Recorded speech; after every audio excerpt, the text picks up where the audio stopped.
മഞ്ചേശ്വരത്ത് UDF-നെ വിട്ടിലാക്കി പത്രിക പിൻവലിച്ച SDPI സ്ഥാനാർത്ഥിയായിരുന്ന KM അഷ്റഫിന്റെ വെളിപ്പെടുത്തൽ. UDF മതസംഘടനകളെ ഉൾപ്പെടെ സമ്മർദ്ദം ചെലുത്തിയാണ് സ്ഥാനാർത്ഥിത്വം പിൻവലിപ്പിച്ചത് എന്ന് KM അഷ്റഫ് ന്യൂസ് 18നോട് പറഞ്ഞു. ഇത്തവണ UDF പരാജയപ്പെടുമെന്നും KM അഷ്റഫ് വ്യക്തമാക്കി. അതേസമയം മുന്നണികളുടെ ജയപരാജയങ്ങൾക്ക് നിർണായക ശക്തിയായി മഞ്ചേശ്വരത്ത് PDPയും രംഗത്തുണ്ട്. ന്യൂസ് 18 എക്സ്ക്ലൂസീവ് വാർത്തയിലേക്കാണ് ഇനി. BJP CPM ഡീൽ വിവാദവും മതസംഘടനകളുടെ ഇടപെടലും തുടങ്ങി ഒട്ടേറെ വിഷയം ചർച്ചയായ മണ്ഡലമാണ് മഞ്ചേശ്വരം. SDPI സ്ഥാനാർത്ഥി KM അഷ്റഫിനെ സ്ഥാനാർത്ഥിയാക്കുന്നു. പിന്നീട് നാടകീയമായ നീക്കങ്ങളിലൂടെ സ്ഥാനാർത്ഥിത്വം പിൻവലിക്കുന്നു. എന്തായാലും സ്ഥാനാർത്ഥിയായ അഷ്റഫിനേക്കാൾ കരുത്തനായിരിക്കും സ്ഥാനാർത്ഥിയല്ലാത്ത അഷ്റഫ് എന്നാണ് അദ്ദേഹം വ്യക്തമാക്കുന്നത്. UDF-നെതിരെ ശക്തമായ ജനവികാരമുണ്ടെന്നും KM അഷ്റഫ് പറയുന്നു. അദ്ദേഹത്തിന്റെ വാക്കുകൾ കേൾക്കാം. മഞ്ചേശ്വരം നിയോജക മണ്ഡലത്തിൽ UDF-നെതിരെ നല്ല ഒരു വികാരമുണ്ട്. അത് എൻ്റെ പ്രിയപ്പെട്ട മാധ്യമ സുഹൃത്തുക്കൾ നിങ്ങളൊന്ന് അന്വേഷിച്ചാൽ കിട്ടുന്ന കാര്യമേ ആയിരിക്കാം. ഞാൻ ഈ മത്സര രംഗത്തേക്ക് ഇറങ്ങിയപ്പോൾ പല ഭാഗങ്ങളിൽ നിന്നും അവരെ കൂടെയുള്ള ആൾക്കാർ പോലും നമ്മളെ വിളിച്ച് കാര്യങ്ങൾ പറയുന്നുണ്ട്. മഞ്ചേശ്വരത്ത് നിങ്ങൾക്ക് ഞങ്ങളെ സ്ഥാനാർത്ഥി പിൻവലിച്ചതോടെ ഞങ്ങൾ അപ്രസക്തമാവുമെന്ന് നിങ്ങൾക്ക് തോന്നുന്നുണ്ടോ? ഞങ്ങൾ ഇന്നലെ നടത്തിയ കൺവെൻഷനിൽ 100 കണക്കിന് പ്രവർത്തകരാണ് കയറി വന്നത്.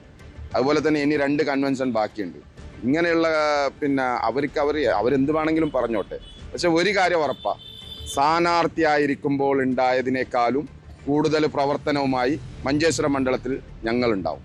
അതിനേക്കാളും കൂടുതൽ കരുത്തനായി മഞ്ചേശ്വരം മണ്ഡലത്തിൽ ഉണ്ടാവും. മതസംഘടനകളെ UDF മതസംഘടനകളടക്കം സ്വാധീനം ചെയ്തിട്ടാണ് ഞങ്ങളെ പിൻവലിക്കാൻ വേണ്ടി സ്വാധീനം ചെയ്തത്. അതുപോലെ തന്നെ പല ഭാഗങ്ങളിൽ നിന്നും മതസംഘടനകളുടെ അടക്കം ഭാഗങ്ങളിൽ നിന്നും നല്ല പോലെ സമ്മർദ്ദമുണ്ടായി. അതെല്ലാം നിങ്ങൾക്ക് അറിയുന്നതാണ്. അവരുടെ പ്രസ്താവനകളിലെ നിങ്ങൾ കേട്ടതല്ലേ. 100% ഇവിടെ ജയിക്കാൻ സാധ്യത ഉള്ളത് ഇവിടെ LDF ആണ്. അതുകൊണ്ട് LDF-ലേക്ക് വോട്ട് ചെയ്യാനുള്ള ഒരു സാധ്യത, നല്ലൊരു ഭൂരിപക്ഷത്തിൽ ജയിക്കാനുള്ള സാധ്യത നമുക്ക് കാണാൻ സാധിക്കുന്നുണ്ട്. മഞ്ചേശ്വരം മണ്ഡലത്തിൽ 5000-ഓളം വോട്ടുകളുണ്ടെന്നാണ് PDP അവകാശപ്പെടുന്നത്. കേരളത്തിൽ മുഴുവൻ LDF-ന് പിന്തുണ നൽകുമ്പോൾ മഞ്ചേശ്വരത്ത് UDF-നാണ് പിന്തുണയെന്നും കാസർഗോഡ് ജില്ലാ പ്രസിഡന്റായ ബഷീർ വ്യക്തമാക്കുന്നു. പ്രധാനമായും ഇവർ ഉയർത്തുന്ന കാരണം BJPക്ക് ജയസാധ്യതയുള്ളതുകൊണ്ട് തന്നെ തൊട്ടടുത്ത് നിൽക്കുന്ന സ്ഥാനാർത്ഥികൾക്ക് പിന്തുണ നൽകാനാണ് തീരുമാനമെന്നാണ് ഇവർ വ്യക്തമാക്കുന്നത്. 140 മണ്ഡലങ്ങളിലും LDF-നെ പിന്തുണയ്ക്കുക എന്നുള്ള നിലപാടാണ് പാർട്ടി ഔദ്യോഗികമായിട്ട് പ്രഖ്യാപിച്ചിട്ടുള്ളത്. അത് കൃത്യമായ ധാരണയുടെ അടിസ്ഥാനത്തിലാണ്. പാർട്ടി നേതൃത്വവും ഇടതുപക്ഷത്തിൻ്റെ LDF-ൻ്റെ ഔദ്യോഗിക നേതൃത്വവും തമ്മിലുണ്ടാക്കിയിട്ടുള്ള ധാരണയുടെ അടിസ്ഥാനത്തിലുള്ള ഒരു പ്രഖ്യാപനമാണ്. ആ പ്രഖ്യാപനത്തിന് വിരുദ്ധമായൊരു പ്രഖ്യാപനം എന്ന രീതിയിൽ മഞ്ചേശ്വരം മണ്ഡലത്തിൽ ഉണ്ടായിട്ടില്ല. പാർട്ടി നേതൃത്വം ഇവിടുത്തെ സാഹചര്യങ്ങൾ ശ്രദ്ധയിൽപ്പെടുത്തിയിരുന്നു. അതായത് BJPക്ക് മേൽക്കോയ്മയുള്ള സാഹചര്യത്തിൽ BJPയോട് അവസാന നിമിഷം ആരാണോ ഏറ്റവും അടുത്ത് നിൽക്കുന്നത് അവരെ പിന്തുണയ്ക്കുന്നതിൽ നമ്മൾ ചിലപ്പോൾ നൽകിയിട്ടുള്ള പിന്തുണയ്ക്ക് വ്യത്യസ്തമായ ഭിന്നമായ ഒരു അഭിപ്രായവും തീരുമാനം വരികയാണെങ്കിൽ അങ്ങനെയാണെങ്കിലും BJP അധികാരത്തിൽ നിന്ന് മാറ്റി നിർത്തണം എന്നൊരു തീരുമാനമാണ് മണ്ഡലത്തിലെ വികാരം. മണ്ഡലത്തിലെ ജനാധിപത്യ വിശ്വാസികളുടെയും വൈകാരികത അങ്ങനെയാണ്. മഞ്ചേശ്വരം മണ്ഡലത്തെ ചൊല്ലിയുള്ള ആരോപണ പ്രത്യാരോപണങ്ങൾ ഇനിയും തുടരുമെന്ന സൂചന തന്നെയാണ് മതസംഘടനാ നേതാക്കളുടെ ഉൾപ്പെടെയുള്ള പ്രസ്താവനകളിൽ നിന്നും വായിച്ചെടുക്കേണ്ടത്. എന്തായാലും ശക്തമായ ത്രികോണ മത്സരം നടക്കുന്ന മഞ്ചേശ്വരം മണ്ഡലത്തിൽ ആര് ജയിക്കും അത് തന്നെയാണ് ദേശീയ രാഷ്ട്രീയം തന്നെ ഉറ്റുനോക്കുന്നതും. മഞ്ചേശ്വരത്ത് നിന്നും KB ബൈജു, ന്യൂസ് 18.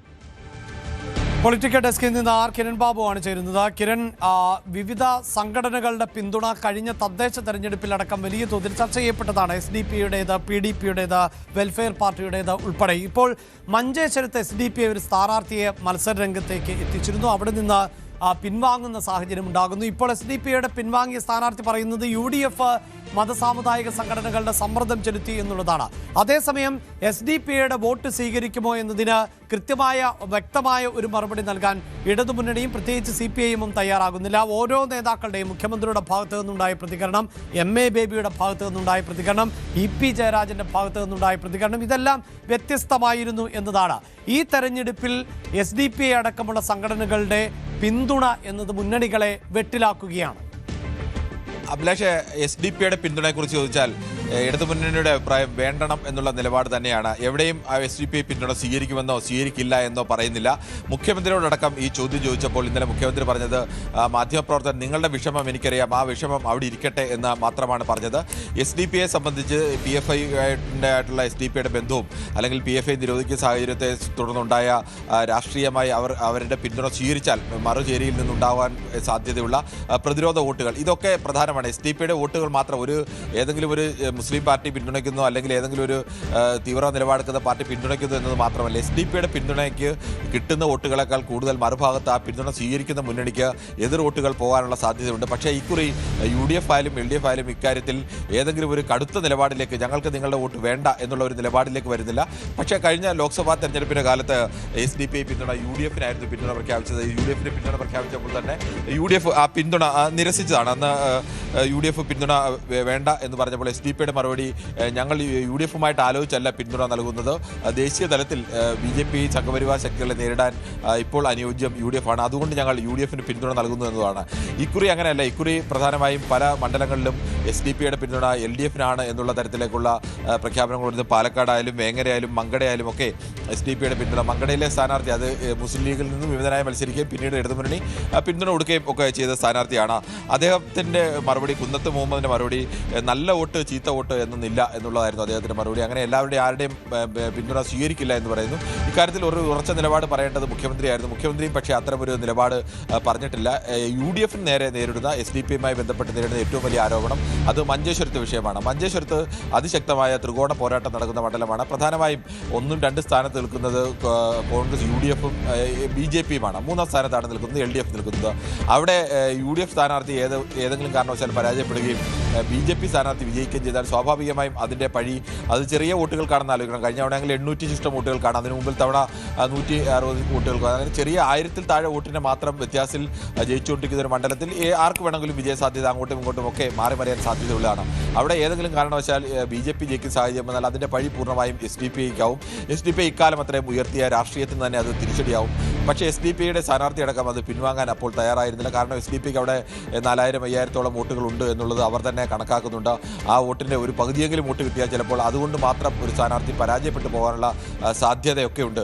അങ്ങനെ അതുകൊണ്ട് അവർ പിൻവലിച്ചു. പക്ഷേ അവർ പ്രധാന കാരണമായി പറയുന്നത് വിവിധ മതസംഘടനകൾ വഴി SDP-ക്ക് മേൽ വലിയ സമ്മർദ്ദം ചെലുത്തി. ഇങ്ങനെ സമ്മർദ്ദം ചെലുത്തിയതിൻ്റെ ഫലമായിട്ടാണ് തങ്ങൾ ഇങ്ങനെ വോട്ട് പിൻവലിച്ചതെന്നാണ് പറയുന്നത്. ഈ SDP-യുടെ വോട്ടിനെ കുറിച്ച് പലപ്പോഴും വോട്ടിൻ്റെ കണക്ക് എത്രയാണ്, അല്ലെങ്കിൽ SDP-ക്ക് എത്ര ശേഷിയുണ്ട്, എത്ര വോട്ട് മറിക്കാൻ കഴിയും, ഇതൊക്കെ പലപ്പോഴും അവ്യക്തമാണ്. ഈ SDP മത്സരിച്ച തെരഞ്ഞെടുപ്പുകളുടെ ഒരു കണക്ക് നമുക്കൊന്ന് പരിശോധിക്കാം. അങ്ങനെ നോക്കിയാൽ SDP യഥാർത്ഥത്തിൽ ഏതെങ്കിലും തരത്തിൽ അവരുടെ വോട്ട് അവർക്ക് തന്നെ ചെയ്തു എന്ന് കണക്കാക്കിയാൽ അവർ കേരളത്തിൽ 1% താഴെ മാത്രം വോട്ട് വരുന്ന ഒരു സംഘടനയാണ്. 2021 നിയമസഭാ തെരഞ്ഞെടുപ്പിൽ 140-ൽ 40 ഇടത്താണ് SDP മത്സരിച്ചത്. ഈ 40 ഇടത്തു കൂടി അവർക്ക് ആകെ കിട്ടിയ വോട്ടെന്ന് പറയുന്നത് 75,566 വോട്ടാണ്. 0.4% വോട്ട് മാത്രമാണ്. ആകെ വോട്ട് ഷെയറിൻ്റെ 0.4%. ഈ 75,000 വോട്ട് 40 സീറ്റിൽ ലഭിക്കുക എന്ന് പറഞ്ഞാൽ അവിടെ പല സ്ഥലത്തും SDP-ക്കാർ പറയുന്നതും മറ്റു പാർട്ടികൾ വിശ്വസിക്കുന്നതും SDP സ്ഥാനാർത്ഥി ഉള്ളപ്പോൾ തന്നെ ഇവരുടെ വോട്ട് 1000 വോട്ടോ 2000 വോട്ടോ ഒക്കെ പല LDF-നും UDF-നുമായി മറിച്ചിട്ടുണ്ട് എന്നുള്ളതാണ്. 2019 ലോക്സഭാ തെരഞ്ഞെടുപ്പിൻ്റെ കാര്യം നോക്കിയാൽ 2024 അവർ മത്സരിപ്പിച്ചില്ലെങ്കിൽ 2019 അവരുടെ സ്ഥാനാർത്ഥികളുണ്ടായിരുന്നു. 20-ൽ 10 ഇടത്താണ് അവർ മത്സരിച്ചത്. അന്ന് ആകെ കിട്ടിയ വോട്ട് 80,111 വോട്ടാണ്. 1 ലക്ഷം വോട്ട് പോലും അവർക്ക് ലഭിച്ചിട്ടില്ല എന്നത് ആലോചിക്കണം. അതോടൊപ്പം തന്നെ SDP-യുടെ 2014 ലോക്സഭ, 2014 ലോക്സഭയിൽ 20 സീറ്റിലും അവർ മത്സരിച്ചു. അന്നായിരുന്നു അവർ ഏറ്റവും കൂടുതൽ 2014 ലോക്സഭയിലാണ് SDP അതിൻ്റെ ഒരു തീവ്ര ശക്തിയിൽ അതിൻ്റെ ഏറ്റവും കൂടിയ ഒരു പീക്കിലൊക്കെ നിന്ന് ഘട്ടം എന്ന് പറയാം. ആ ഘട്ടത്തിൽ അവർക്ക് ആകെ കിട്ടിയത് 2,73,847 വോട്ടാണ്. ഈ 1 ലക്ഷത്തിന് മേൽ വോട്ട്, ഏകദേശം 3 ലക്ഷത്തോളം വോട്ട് എന്ന് പറയുന്നത് അത് 2014 അവരുടെ ശക്തിയാണ് കാണിക്കുന്നത്. ആ സമയത്ത് 1.5% വോട്ടുണ്ടായിരുന്നു. 1.5%. തീർച്ചയായും കിരൺ, നമുക്ക് ആ വോട്ട് കണക്കുകളിലേക്ക് ഒന്നുകൂടി തിരികെ എത്താം. ഇപ്പോഴിതാ